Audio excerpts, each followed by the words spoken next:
தேவனுடைய பரிசுத்த நாமத்திற்கு துதி கன மகிமை உண்டாவதாக. இந்த நாளிலும் கூடி வந்திருக்கிறதான சபையார் யாவருக்கும் இயேசு கிறிஸ்து நாமத்தினாலே வாழ்த்துக்களை தெரிவித்துக் கொள்கிறேன்.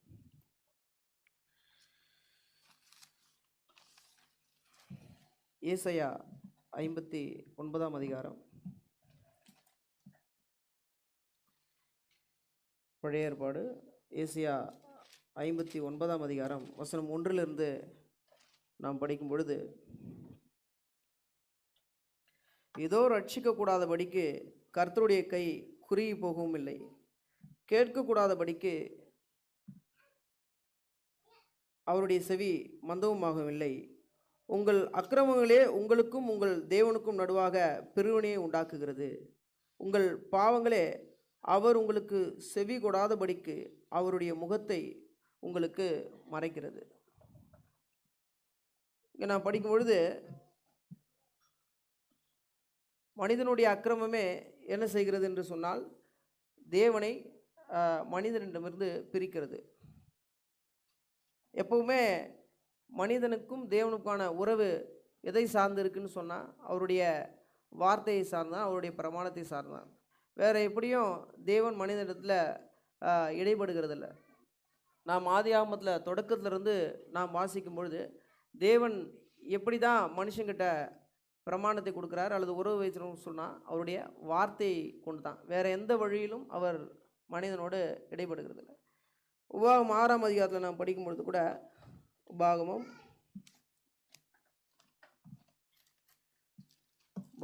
6 அதிகாரம் வசனம் 17 நம்ம வாசிக்கும் பொழுது, உங்கள் தேவனாய கர்த்தர் உங்களுக்கு கற்பித்த அவருடைய கற்பனைகளையும் அவருடைய சாட்சிகளையும் அவருடைய கட்டளைகளையும் கருத்தாய் கைக்கொள்வீர்களாக.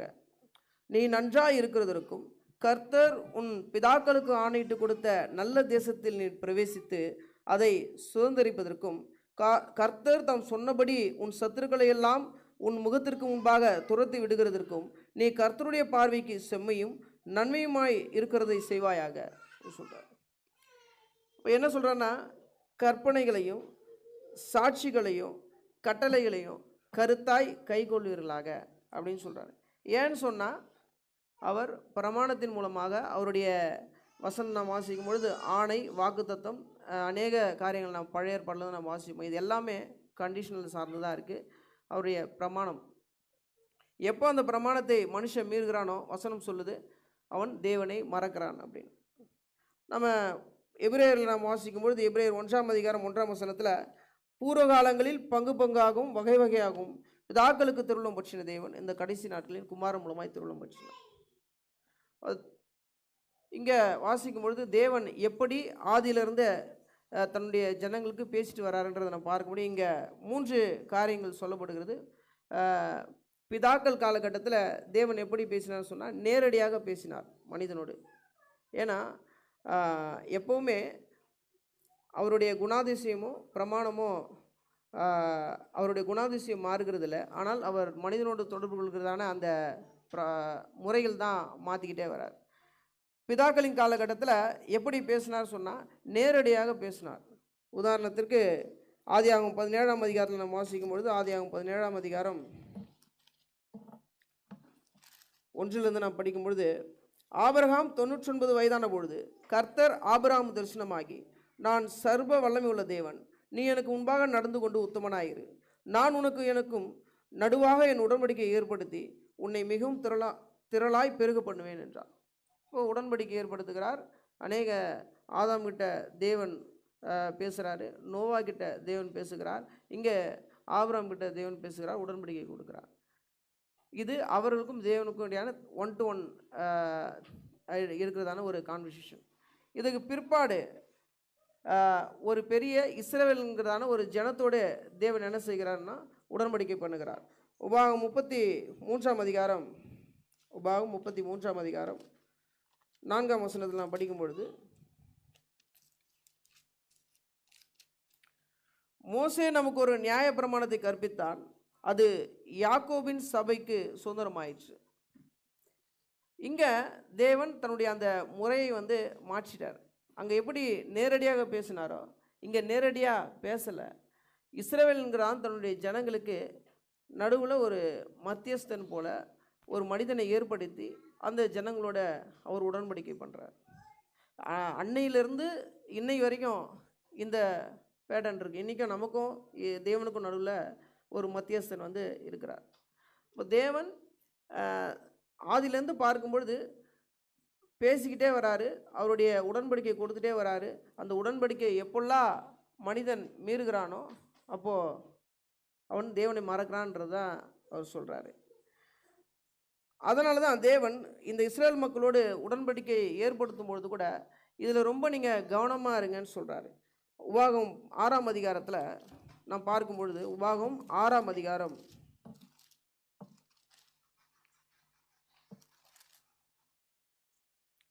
ஒரு 5லேருந்து நாம் படிக்கும் பொழுது, நீ உன் தேவனாகிய கர்த்தரிடத்தில் உன் முழு இருதயத்தோடும் உன் முழு ஆத்மாவோடும் உன் முழு பலத்தோடும் அன்பு கூறுவாயாக. இன்று நான் உனக்கு கட்டளையிடுகிற இந்த வார்த்தைகள் உன் இருதயத்தில் இருக்க கடவுது. நீ அவைகளை உன் பிள்ளைகளுக்கு கருத்தாய் போதித்து, நீ உன் வீட்டில் உட்கார்ந்திருக்கிற பொழுதும், வழியில் நடக்கிற போதும், படுத்து கொள்ளுகிற பொழுதும், எழுந்திருக்கிற பொழுதும் அவைகளை குறித்து பேசி, அவைகள் உன் கையின் மேல் அடையாளமாக கட்டிக்கொள்வாயாக. அவைகள் உன் கண்களுக்கு நடுவே ஞாபக குறியாய் இருக்க கடவுது. நமக்கு தெரியும், அநேக முறை இந்த வசனத்தை நாம் கேட்டிருப்போம். ஒரு மனிதன் இந்த ஒரு 4 நிலையில் தான் இருக்க முடியும். ஒன்று உட்கார்ந்துருக்கணும், இல்லை நடக்கணும், இல்லை எழுந்திருக்கணும். அப்போ என்ன சொல்கிறாருன்னா, எல்லா நேரத்திலும் நீ அவைகளை குறித்து பேசு, அவைகளை யோசிச்சுட்டே இரு, அதை உன் கையில் ஞாபகக்குறியாக கட்டிக்கோ. ஏன்னு சொன்னால் அது தேவனுடைய வார்த்தை. அந்த தேவனுடைய வார்த்தை அவன் செய்யும்பொழுது தான் உறவு இருக்குது, இல்லைன்னா உறவு கிடையாது. 8ஆம் அதிகாரம் 11 நான் படிக்கும் பொழுது 8:11 உபாகம் 8:11, உன் தேவனாய கர்த்தரை மறவாதபடிக்கும் நான் இன்று உனக்கு விதிக்கிற அவருடைய கற்பனைகளையும் நியாயங்களையும் கட்டளைகளையும் கை கொள்ளாமல் போகாதபடிக்கும் எச்சரிக்கையாயிரு. இந்த உபாகம் புஸ்தகத்திலேருந்து பழைய ஏற்பாடு முழுச நாம் இப்படிப்பட்டதான இப்படி சார்ந்தான வார்த்தைகளை வாசிச்சிட்டே இருக்க முடியும். நீ வலது இடதுபுறம் சாயாத, நீ மற்றவர்களை பார்த்து கேட்டு கற்றுக்கொள்ளாத, நான் உனக்கு சொல்கிறத மட்டும் செஞ்சுட்டே போ. ஏன்னு சொன்னால் அதை மீறினால் அந்த உறவு துண்டிக்கப்படும். எப்போ நாம் அதை செய்கிறானோ, மனிதன் அதை செய்கிறானோ அப்போ தான் அவன் தேவனை கனப்படுத்துகிறான்றத நம்ம வாசிக்கிறோம். இப்படி கூட ஒரு வசனம் இருக்குது, இப்படி கூட தேவன் சொல்கிறார். ஏசாயா புஸ்தகத்தில், ஏசாயா 51ஆம் அதிகாரம், ஏசாயா 51:12, நானே உங்களுக்கு ஆறுதல் செய்கிறவர், சாக போகிற மனுஷனுக்கும் புல்லுக்கு ஒப்பாகிற மனு புத்திரனுக்கும் பயப்படுகிறதற்கும், வானங்களை விரித்து பூமியை அஸ்திவாரப்படுத்தி உன்னை உண்டாக்கின கர்த்தரை மறக்கிறதற்கும் நீ யார்? சொல்கிறாரு, தேவனுடைய வார்த்தை கேட்கப்படாத பொழுது நாம் இஸ்ரேல் மக்கள் மறந்தார்கள். அப்போ கேட்குறாரு, என்னை மறக்கிறதுக்கு நீ யார்? மனுஷனுக்கு பயப்படுகிறதும், வானங்களை விரித்து பூமியை அஸ்திவாரப்படுத்தி உன்னை உண்டாக்கின கர்த்தரை மறக்கிறதுக்கும் நீ யாருன்னு கேட்குறாரு. நம்ம இந்த 3 காலகட்டத்திலையும் பார்க்கும்பொழுது பிதாக்கள் காலத்தில் நேரடியாக பேசிட்டாரு.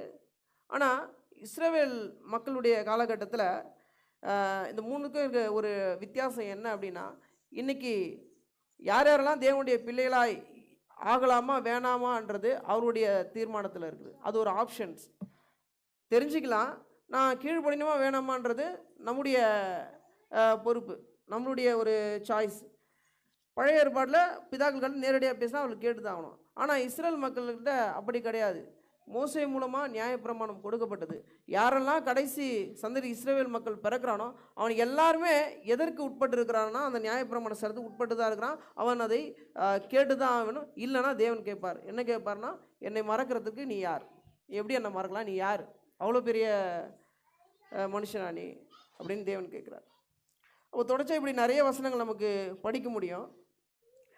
அப்போ பொதுவாக என்னென்னா, நாம் தேவனிடத்தில் அன்பு செய்யணும், தேவனை நாம் கனப்படுத்தணும், தேவனை நாம் பிரியப்படுத்தணும் அப்படின்னு சொன்னால், இந்த உலகத்தில் தேவனுடைய வார்த்தைக்கு கீழ்ப்படிவதை காட்டிலும் ஒரு பெரிய ஒரு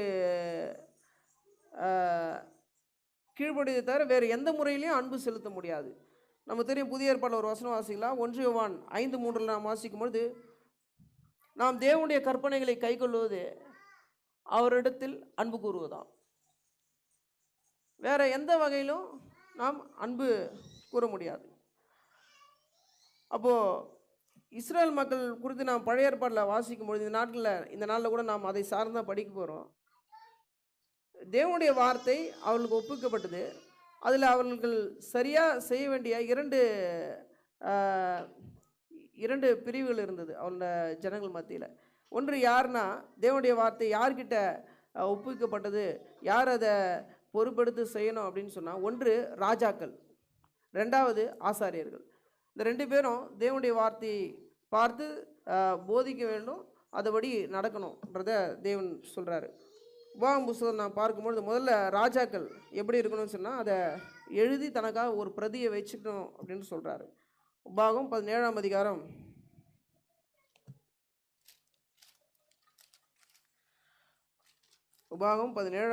19-20 வசனங்கள் நாம் வாசிக்கும் பொழுது, இந்த நியாயப்பிரமாணத்தின் எல்லா வார்த்தைகளையும் இந்த கட்டளைகளையும் கைக்கொண்டு இவையின்படி செய்வதற்காக தன் தேவனாய கர்த்தருக்கு பயந்திருக்கும்படி கற்றுக்கொள்ளும் பொருட்டு அவன் லேவியராகிய ஆசாரியனிடத்தில் இருக்கிற நியாயப்பிரமாண நூலை பார்த்து தனக்காக ஒரு பிரதியை எழுதி தன்னிடத்தில் வைத்து கொண்டு தன் ஜீவனுள்ள நாளெல்லாம் அதை வாசிக்க கடவன்.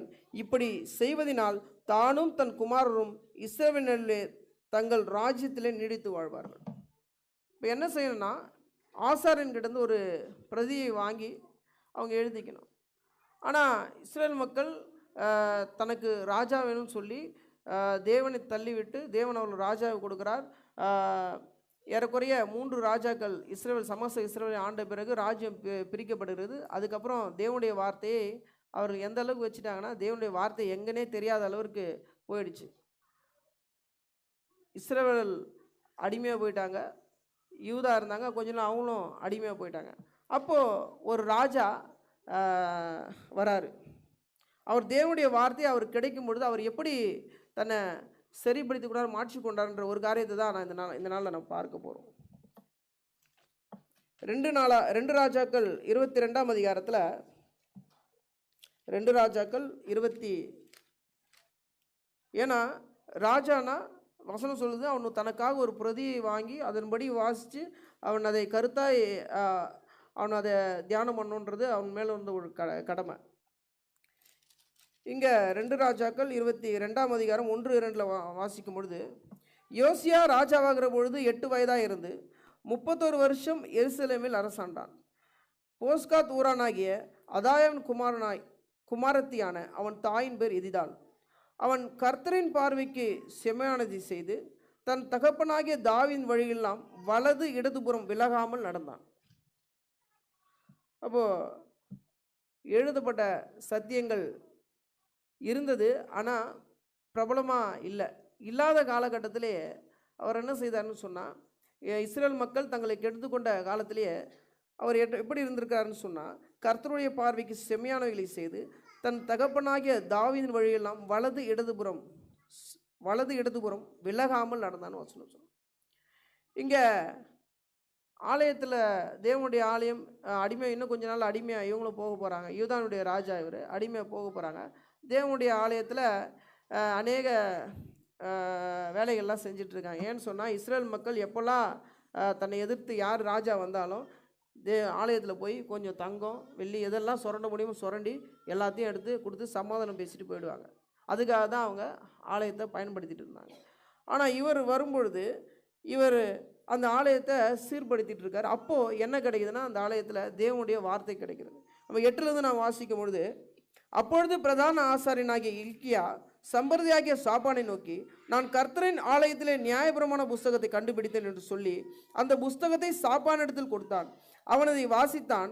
அப்பொழுது சம்பிரதியாகிய சாப்பான் ராஜாவிடத்தில் வந்து ராஜாவுக்கு மறு உத்தரவு சொல்லி, ஆலயத்திலே தொகையிட்டு கண்ட பணத்தை உமது அடியார் சேர்த்து கட்டி அதை கர்த்தருடைய ஆலயத்தில் வேலை விசாரிக்கிறவர்கள் கையிலே கொடுத்தார் என்று சொன்னான். சம்பிரதியாகிய சாப்பான் பின்னையும் ராஜாவை நோக்கி, ஆசாரனாகிய இல்க்கியா என்னிடத்தில் ஒரு புஸ்தகத்தை கொடுத்தான் என்று அறிவித்து அதை ராஜாவுக்கு முன்பாக வாசித்தான். 11 ராஜா நியாயப்பிரமாண புஸ்தகத்தின் வார்த்தைகளை கேட்டபொழுது தன் வஸ்திரங்களை கிழித்து. அப்போ நியாயப்பிரமாண புஸ்தகம் ரொம்ப அப்போ அரிதா இருந்திருக்கிறது. எங்கேயோ இடிபாடுகளுக்குள்ள சிக்கி எங்கேயோ இருந்து அவர்களுக்கு கிடையாது, அவங்க அந்த வேலையில் செய்யும்பொழுது கிடைச்சிருக்கு.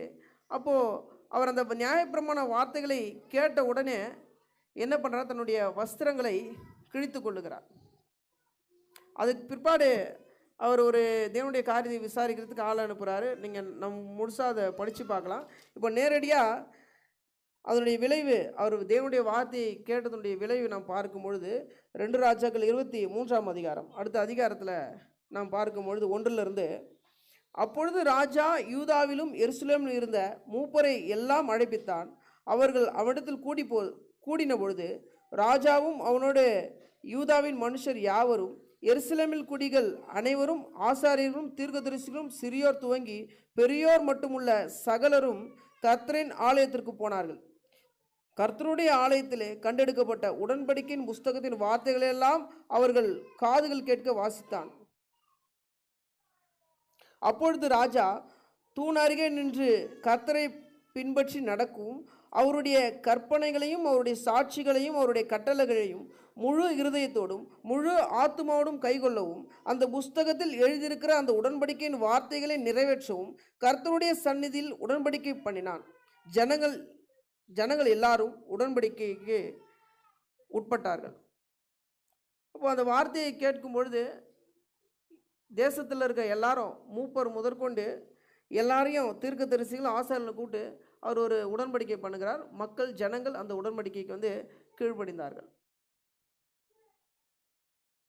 தொடர்ச்சியாக இதனுடைய விளைவு என்ன அப்படின்னு சொன்னால் நேரடியாக நாம் 21ஆம் வசனத்தை நாம் வாசிக்கும் பொழுது, பின்பு ராஜா இந்த உடன்படிக்கையின் புஸ்தகத்தில் எழுதியிருக்கிறபடியே உங்கள் தேவனாய கர்த்தருக்கு பஸ்காவை ஆசரியுங்கள் என்று சகல ஜனங்களுக்கும் கட்டளையிட்டார்.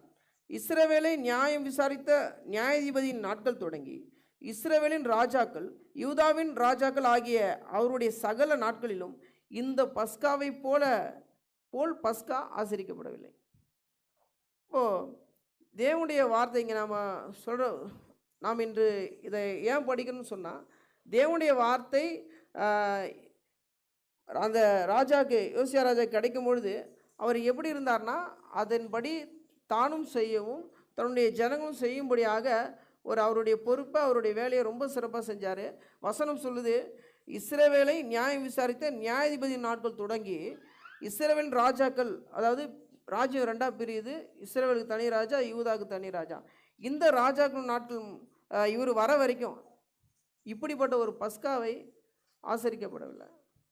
அப்போது கீழே 25 சொல்லும்பொழுது தேவன் சொல்கிறாரு, நீ முழு இருதயத்தோடு தேடின, முழு ஆத்துமாவோடு தேடின, முழு பலத்தோடு நீ தேடின அப்படின்னு சொல்கிறார். இப்போ எப்போவுமே யார் தேவனுடைய சட்டத்தை பிரமாணத்தை அவருடைய பிரமாணத்தின்படி அவரை தேடுகிறார்களோ அப்போது அவர்கள் தான் அன்பு கூறுகிறார்கள், அவர்கள் தான் தேவனை கனப்படுத்துகிறார்கள் நம்ம பார்க்க முடியுது. நம்ம தெரியும், எவ்வளோ பெரிய மனுஷனாக இருந்தாலும் சரி, தாவீது என்ன செய்கிறான்னு சொன்னால், நாம் தேவனை நியாயமானபடி தேடாமல் போகணும். தாவீதாக இருந்தாலும் சரி, வசனம் சொல்லுது, ஒரு காரியத்தை தவிர, பத்சேபாளுடைய காரியத்தை தவிர அவர் பாவம் செய்யலன்னு சொல்லுது. அவ்வளோ பெரிய தாவீதாக இருந்தாலும் சரி, நியாயத்தின்படி நியாயமானபடி அவரை தேடாமல் போனால் அவர் அடிவிழ பண்ணினார் அப்படின்னு சொல்கிறார். அப்போது பழைய ஏற்பாட்டில் யாருடைய பொறுப்பு வேதத்தை சரியாக அதை பார்க்க வேண்டியது, அதை எழுதி வச்சுக்கணும், அதை வாசிக்க வேண்டியது பொறுப்புனா முதல்ல ராஜாக்கள் அதை சரியாக செய்யணும். ரெண்டாவது பார்க்கும்பொழுது யார் அதை பண்ணணும் அப்படின்னு சொன்னால் ஆசாரியர்கள். ஆசாரியர்கள் எப்படி தான் இருந்தாங்க அப்படின்னு சொன்னால், அதாவது ஏறக்குறைய இயேசு கிறிஸ்து வருகிற காலத்திற்கு முன்பாக எப்படி இருந்தாங்க நாம் பார்க்கும்பொழுது ஒரு சில ஆசாரியர்கள் இருந்தாலும், எஸ்ரா, நெகேமியா போன்ற, ஆனால் ஒரு பாசிட்டிவ் கேரக்டரும் ஒரு நெகட்டிவ் கேரக்டரும் இதெல்லாம் நாம் பார்க்கலாம். ஆசாரியர்களுக்கு எப்படி இருந்தாலும் நான் பார்க்கும்பொழுது மல்கியா புஸ்தகத்தில் தேவன் கேட்கிறார் ஆசாரியர்கள் பார்த்து. மல்கியா 1ஆம் அதிகாரம் 6ஆம் வசனத்தில், குமாரன் தன் பிதாவையும் ஊழியக்காரன் தன் எஜமானையும் கனம் பண்ணுகிறான்களே, நான் பிதாவானால் என் கனம் எங்கே? நான் எஜமானனானால் எனக்கு பயப்படும் பயம் எங்கே என்று சேனைகளின் கர்த்தர் தமது நாமத்தை அசட்டை பண்ணுகிற ஆசாரியர்களாகிய உங்களை கேட்கிறார். அவங்க எப்படி தான் இருந்தாங்கன்னு சொன்னால் தேவனுடைய நாமத்தை அசட்டை பண்ணினார்கள். அது ரொம்ப ஈஸி தான். என்ன அசட்டை பண்ணால் அவருடைய வார்த்தையை கேட்காத பொழுது தேவன் வந்து அசட்டை பண்ணப்படுகிறார். இங்கே சகரியால் நாம் வாசிக்கும் பொழுது ஓசியால் நாம் வாசிக்கும் பொழுது ஓசியா 4ஆம் அதிகாரம் 6ஆம் வசனம்.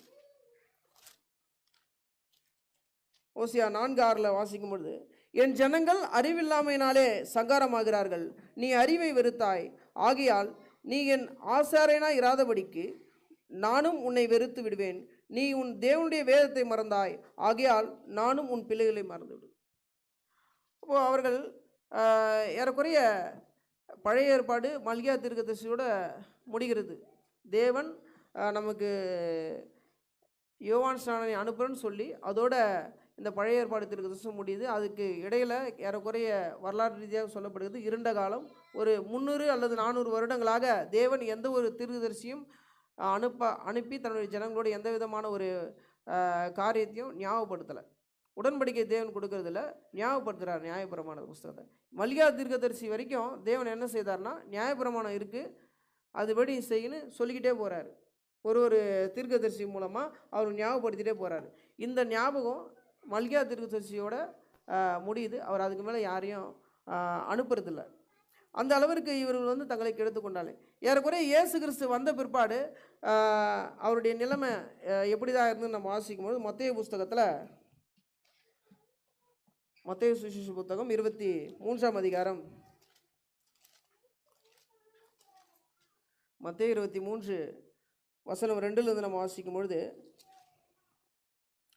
வேத பாரகரும் பரிசேயரும் மோசேயினுடைய ஆசனத்தில் உட்கார்ந்திருக்கிறார்கள், ஆகையால் நீங்கள் கைக்கொள்ளும்படி அவர் உங்களுக்கு சொல்லுகிற யாவையும் கை கொண்டு செய்யுங்கள்.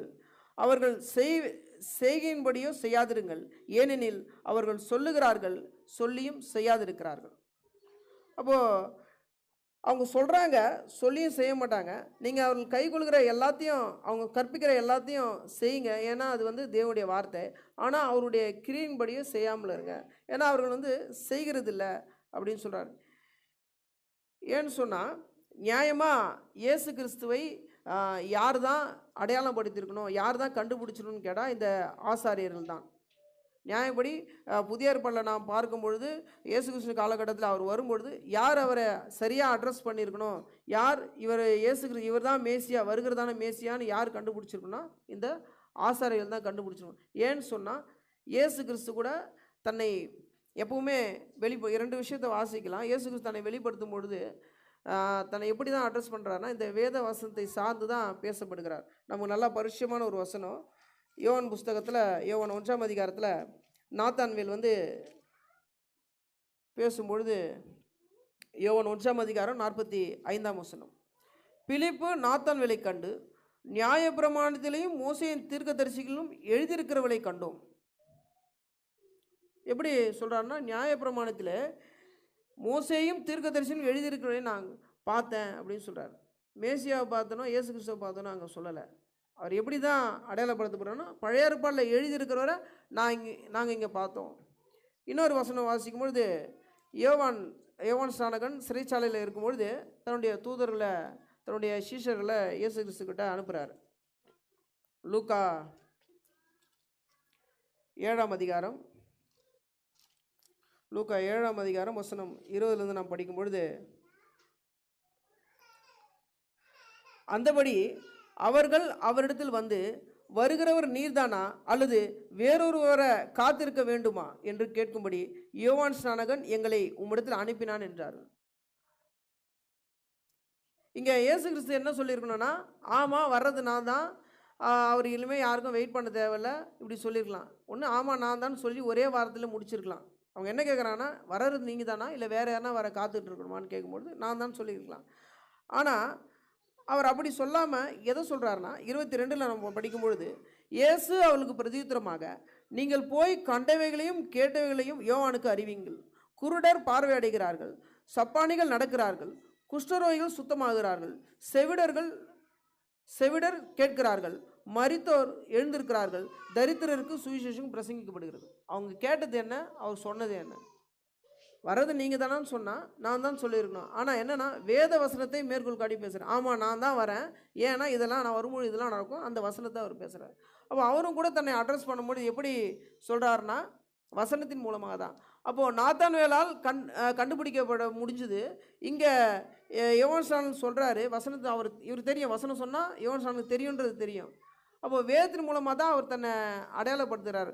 ஆனால் யார் கண்டுபிடிக்கணுமோ அவங்க இயேசு கிறிஸ்துவை கண்டுபிடிக்காமல் போயிட்டார். ஏன்னு சொன்னால் எப்போவுமே வசனம் போதிக்கப்படும் பொழுது, ஏன்னா அவங்களை குறித்து வேதம் சொல்லும்போது என்ன சொல்கிறேன்னா, அவங்க கொழுத்து இருக்கிறார்கள்னு நான் படிக்கிறோம்.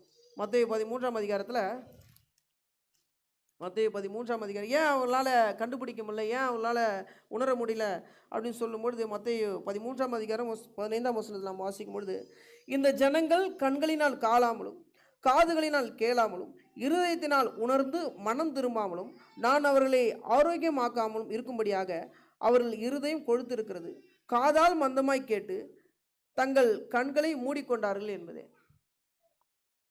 அப்போது பல சமயத்தில் நாம் கூட இந்த ஒரு இதுவை கடந்து போயிருப்போம். என்னன்னு சொன்னால், நாம் அந்த இடத்துல தான் இருப்போம், நமக்கு முன்னாடி தான் பேசிகிட்டு இருப்பாங்க, அவங்கள பார்ப்போம், அவங்க பேசுகிறத கேட்போம், ஆனால் அது மைண்டுக்குள்ளே போகாது. எல்லாரும் இந்த கண்டிப்பாக கடந்து தான் போயிருப்போம். நாம் ஃபிசிக்கலாக அங்கே தான் இருப்போம், அவங்கள பார்த்துட்ருப்போம், ஏதோ ஒரு விஷயத்தை பற்றி யோசிப்போம், அப்படியா என்ன சொன்னீங்களா, அது ரொம்ப ஆச்சரியமான விஷயம். அப்போ இங்கே இயேசு கிறிஸ்து வரும்பொழுது யார் கண்டுபிடிக்கணும் வேண்டுமோ அவங்க இயேசு கிறிஸ்துவை கண்டுபிடிக்க முடியல.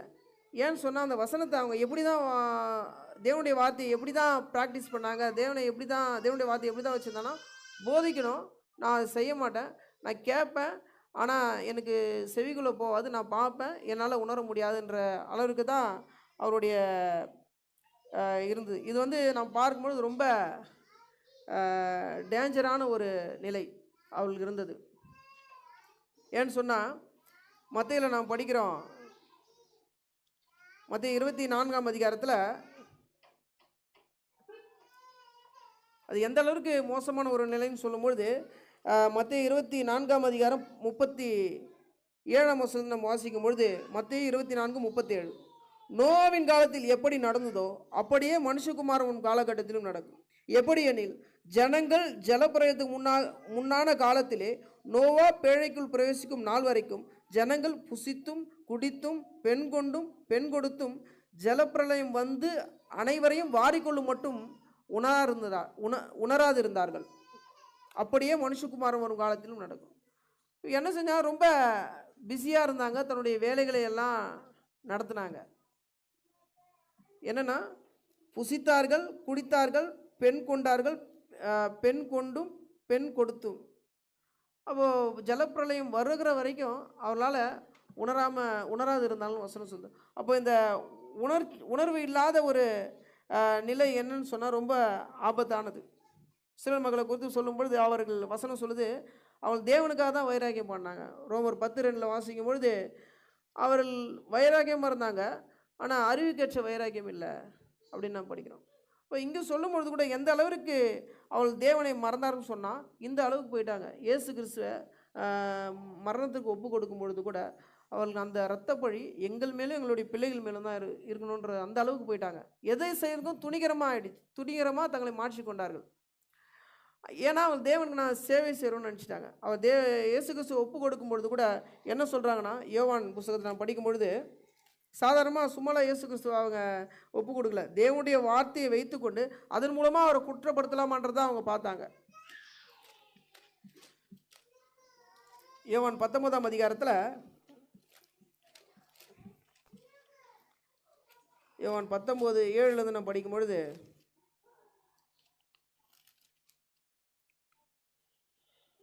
யூதர்கள் அவனுக்கு பிரதியுத்தரமாக எங்களுக்கு ஒரு நியாயப்பிரமாணம் உண்டு, இவன் தன்னை தேவனுடைய குமாரன் சொன்னதினாலே இந்த நியாயப்பிரமாணத்தின்படியே இவன் சாக வேண்டும் என்றார்கள். இப்போ என்ன பண்ணான்னா, புக்கை கையிலேயே வச்சுக்கிட்டே தான் இருக்கிறாங்க. எந்த அளவுக்கு அதை உணர்ந்தார்கள், எந்த அளவுக்கு இயேசு கண்டுபிடிச்சாங்கன்னு சொல்ல, இயேசு கிறிஸ்துவை கண்டுபிடிக்க வேண்டியவங்க என்ன பண்ணாங்கன்னா, இயேசு கிறிஸ்துவ சிலுவையில அறைய வேண்டிய ஒரு நிலைமை ஏற்பட்டது. ஏன்னு சொன்னால் அவர்கள் வேதத்தை மறந்துட்டாங்க, தேவனுடைய வார்த்தையை மறந்துட்டாங்க. எதுக்காக தான் அதை பயன்படுத்தினாங்கன்னா, ஈஸியாக மக்களை குற்றப்படுத்துவதற்கு. அவன் சொல்கிறான், எங்களுக்கு ஒரு நியாயப்பிரமாணம் உண்டு, எங்களுக்கு ஒரு நியாயப்பிரமாணம் உண்டு, அதன்படியே நாங்கள் இவரை நியாயந்திருக்கிறோம் அப்படின்னு சொல்லி இயேசு கிறிஸ்துவை கண்டுபிடிக்க வேண்டியவங்க கண்டுபிடிக்காமல் போயிட்டாங்க. அப்போது நாம் பார்க்கும் பொழுது பழைய ஏற்பாட்டிலே மிகப்பெரிய ஒரு பொறுப்பு யாருக்கு உண்டு அப்படின்னு சொன்னால், ராஜாக்களுக்கும் உண்டு, ஆசாரியர்களுக்கும் உண்டு. ஒரு ராஜா அதை செஞ்சார், அநேக ராஜாக்கள் செய்யலை. ஒரு சில ஆசாரியர்கள் செய்தார்கள், அநேக இயேசு கிறிஸ்துவரும் அநேக அந்த வேலையை செய்ய ஆசாரியர்களும் வேதபாரர்களும் மூப்பர்களும் அதை கண்டுகொள்ள முடியாமல் போச்சு. இன்றைக்கி நாம் இதை படிக்கும் பொழுது வேதவசனம் சொல்லுது, இது ரெண்டுமே நீங்கள் தான் சொல்லுது. எதுனா, ஆசாரியும் நீங்கள் தான், வேதபாரர்களும் ஆசாரியும் நீங்கள் தான், ராஜாக்களும் நீ தான் வசனம் சொல்கிறது. 1 பேதுரு நான் புதிய ஏற்பாட்டில் வாசிக்கும் பொழுது 1 பேதுரு 2ஆம் அதிகாரம் 9ஆம் வசனத்தில், நீங்களோ உங்களை அந்தகாரத்தில் நின்று தம்முடைய ஆச்சரியமான ஒளியிடத்திற்கு வரவழைத்தவருடைய புண்ணியங்களை அறிவிக்கும்படிக்கு தெரிந்து கொள்ளப்பட்ட சந்ததியாயும் ராஜரீகமான ஆசாரியின் கூட்டமாயும் பரிசுத்த ஜாதியாயும் அவருக்கு சொந்த ஜனமாய் இருக்கிறீர்கள். இப்போது பழைய ஏற்பாட்டில் 2 பேரும் வேறு வேறு, நமக்கு தெரியும், இந்த பாடம் கூட நமக்கு கேட்டிருப்போம். ராஜாவாக இருந்தால் ஆசாரியராக இருக்க முடியாது, ஆசாரியன் ராஜாவாக இருக்க முடியாது, 2 பேருடைய வேலை வேறு. இங்கே ரெண்டுமே நம்மக்கிட்ட ஒப்பு கொடுத்துருக்கிறார். நாம் தான் ராஜரீகம் பண்ணுகிற ஆசாரியர் கூட்டம். இப்போது எவ்வளோ ஒரு பெரிய பொறுப்பை நாம் பெற்றுக்கிறோம் என்பதை நம்ம யோசித்து பார்க்கணும். ஏன்னு சொன்னாங்க, இயேசு கிறிஸ்து சொன்னார் மத்திய 13ஆம் அதிகாரத்தில், உங்கள் கண்கள் காண்கிறதுனால, இயேசு கிறிஸ்துவை அங்கே பார்க்கும்பொழுது அந்த மக்கள்கிட்ட சொல்கிறாரு, உங்கள் கண்கள் காண்கிறதுனாலும் உங்கள் காதுகள் கேட்கிறதுனாலும் பாக்கியம் உள்ளது. அப்போ அதை காட்டிலும் மிகப்பெரிய ஒரு பாக்கியம் யாருன்னா இங்கே இருக்கிற புதிய ஏற்பாடு கிறிஸ்தவர்கள். ஏன்னு சொன்னால், நீ கண்டு விசுவாசிக்கிறாய், காணாமல் விசுவாசிக்கிறோம் பாக்கியவான்னு சொல்கிறார். இன்றைக்கி பிதாவை எங்கும் தொழுது கொள்கிற காலம் வரும்னு சொல்லும்பொழுது, விசேஷமாக அந்த நாளுக்குள்ளாக, அந்த காலத்திற்குள்ளாக நாம் இருக்கும்படியான ஒரு தயவை தேவன் பாராட்டி இருக்கிறார். ஆசாரியும் நான் தான், ராஜாவும் நான் தான்.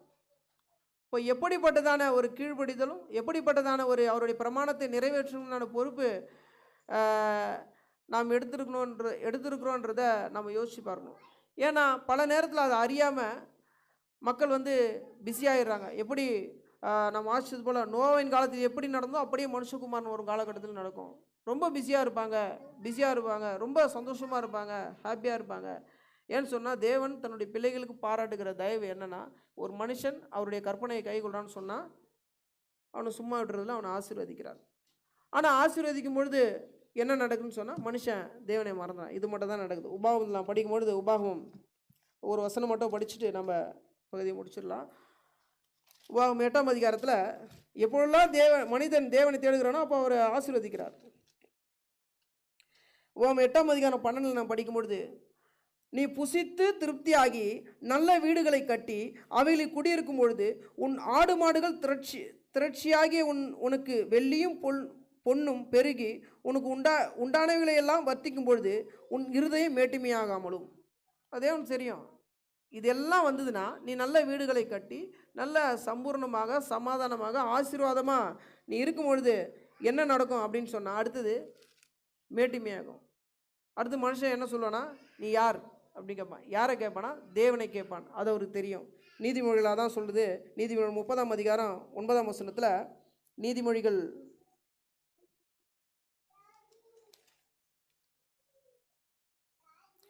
30:9, நான் பரிபூர்ணம் அடைகிறதினாலும் மறுதளித்து கர்த்தர் யார் என்று சொல்லாதபடிக்கு. மனுஷனுடைய சுபாவம் எப்போ தேவனை தேடுகிறானோ அவர் ஆசீர்வதிக்கிறார், தேவனுடைய சுபாவம் ஆசீர்வதிக்கிறார். ஆனால் அதுக்கப்புறம் மனுஷனுடைய சுபாவம் அவன் சமாதானமாக இருக்கும் பொழுது, பலப்படுகிற பொழுது என்ன செய்கிறான்னா, தேவனுடைய வார்த்தையை மறக்கிறது. அது இயல்பாக மனுஷனுடைய சுபாவமாக இருக்குது. அதனால் இன்று நாம் எப்படி இருக்கிறோம் என்பதை நாம் யோசித்து பார்க்கணும். வேதத்தில் தேவன் சொல்லும் அநேக ஆசீர்வாதங்கள் நம்ம கொடுத்துருக்கிறார். அவருடைய பிள்ளைகள் என்று அழைக்கப்படுவது மிகப்பெரிய ஒரு ஆசீர்வாதம். இந்த உலகத்தில் அநேக ஜனங்கள் தான் நமக்கு தேவன் உடன்படிக்கை பண்ணியிருக்கிறார். இந்த உடன்படிக்கை உள்ளாக நாம் பிரவேசித்திருக்கிறோம். அவருடைய வார்த்தையை நாம் எந்த அளவிற்கு கனப்படுத்துகிறோம், அவருடைய வார்த்தையை எந்த அளவிற்கு நாம் அவரை கனப்படுத்துறதுக்கு எந்த அளவுக்கு அவருடைய வார்த்தை என்னபடி நாம் நடக்கிறோம் என்பதை நம்ம யோசித்து பார்க்கணும். இது நம்ம மேல் விழுந்த ஒரு கடமையாக இருக்கிறது. ஆகினாலே தேவனுக்கு பிரியமாக இருந்து நாம் ஜீவிப்போம்.